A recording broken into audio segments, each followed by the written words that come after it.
Hola mga katropa, magandang araw sa ating lahat. At ito, kung napapansin nyo, nandito tayo ngayon sa bundok para naman mamasyal at amuyin yung sariwang hangin. And in the meantime, habang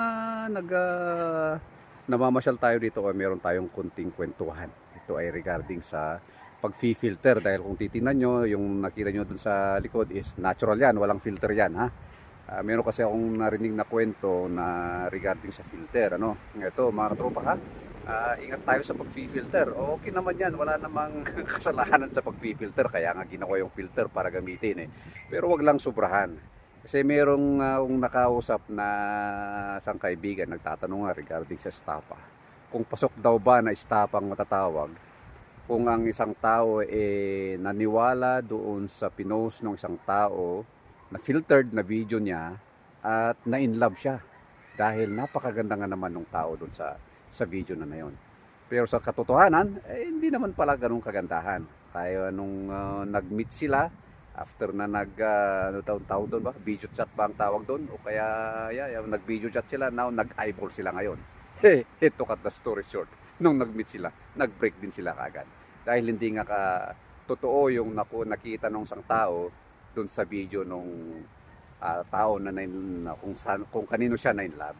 So ang tanong niya ngayon is pwede ba niyang kasuhan yung tao na nanloko daw sa kanya? Sabi ko, wala namang kaso yan. Kasi sa pag-ibig, wala naman tayong batas na nagsasabi na kailangan mong ma-in love dun sa tao o kaya panagutan mo yung ginawa mo dahil na in love ka sa kanya based lang dun sa video na sa katotohanan naman is hindi totoo yung kanya dun. So walang estapa ron mga katropa ha. Maliban na lang kung meron siyang ibang ginawa sa'yo at naniwala ka doon sa panggugoyo niya at nakapagbigay ka ng pera at kung ano man dyan is baka pwedeng pumasok na estapa yan.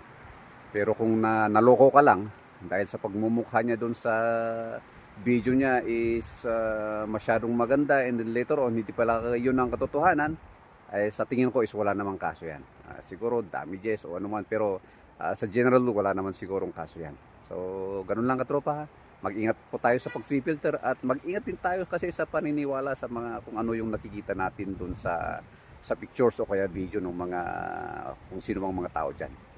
So mag-enjoy lang tayo, gamitin natin ng maayos kung ano man yung mga apps na nagiging patok sa ngayon. At huwag nating gamitin para manloko at manggoyo ng ibang tao. So ganun lang mga tropa. Again, see you.